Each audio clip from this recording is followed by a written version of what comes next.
Góðan daginn og velkomin hjá Heilsumiðstöð Birgittur og takk fyrir síðast. Í dag ætla ég bara að senda úr stofan hjá mér bent til ykkar inn í stofur. Það sem ég gerði síðasta skipti var að sýna í sambandi við mjóbakið.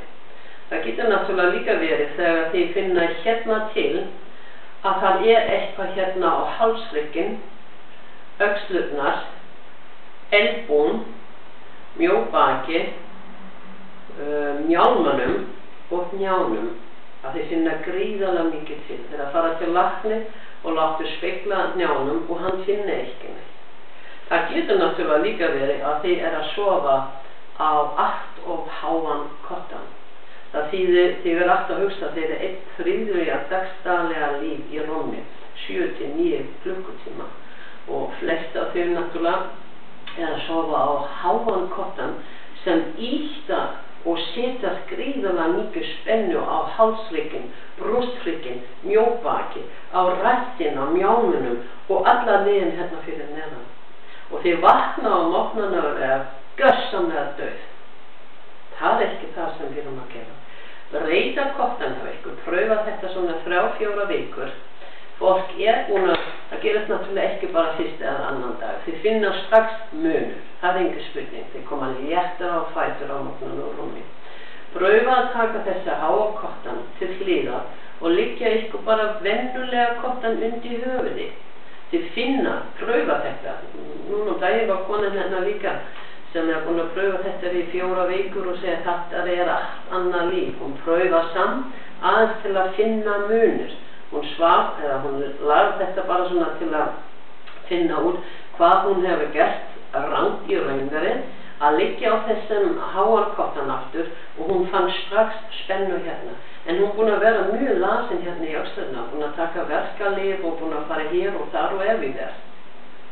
Við getum náttúrulega, ef við sjáum svona meira og minna í kringum okkur, það sem við erum að gera, að finna strax til hvort þetta rétt eða ekki. Það líka með skó.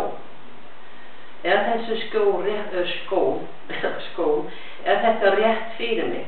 Pröfa það, en við tölum þetta næsta skipti. Það sem ég langar að pröfa hérna núna líka á hálsrygginn, ef að þið finna svo mikið til hérna í öxlurna, það náttúrulega ekki alltaf fyrir að sitja allan daginn yfir 12.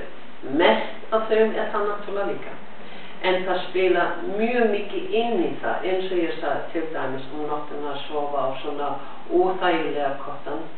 Eða það getur líka verið, núna byrja tíman aftur að fólk fæ svolítið flensur og svona meðan eins og ég kalla það rusli frá utan, að þið finna til í eyrun, eða jafnvel líka í munni, í tennu, tannrótan, ef að þeir með tannrótan, eða tennur ekki í góða lagi, hjá krakka það stundum líka, þá finna þið gríðarlega mikið til hérna á hálsrygginn. Þessi svæðir hérna mjög delikate. Þessi má man aldrei að hnikka það. Þetta stór hættulega. Hnikkar að vita það best að hnikka hérna fyrir neðan. Og þá bara einu sinni í ár.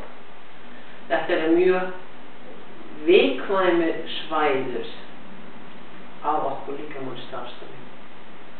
Og þegar þið finna svona til, ég klípa alltaf svolítið það, fólk hérna fyrir ofan inn, þá sýna þetta það, taka svolítið svona þessu spennu, út af því við erum fullt af tauga út líkamann, fleiri kílómetra, þá finna náttúrulega fólk nú spennu fer frá rygginn, bara klípa hérna, þetta gríðarlega óþægilegt.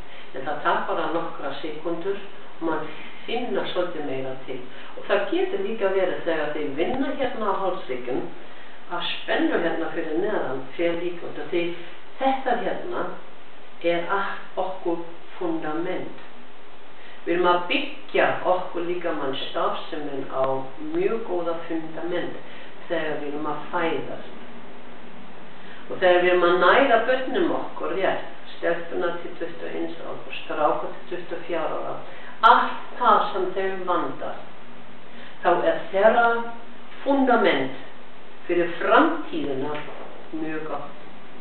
Ef við gefum ekki svo góðan matinn, þá getur það náttúrulega verið fundament brotna meira og meira saman. Man sér þetta þegar maður byggja húsnæði.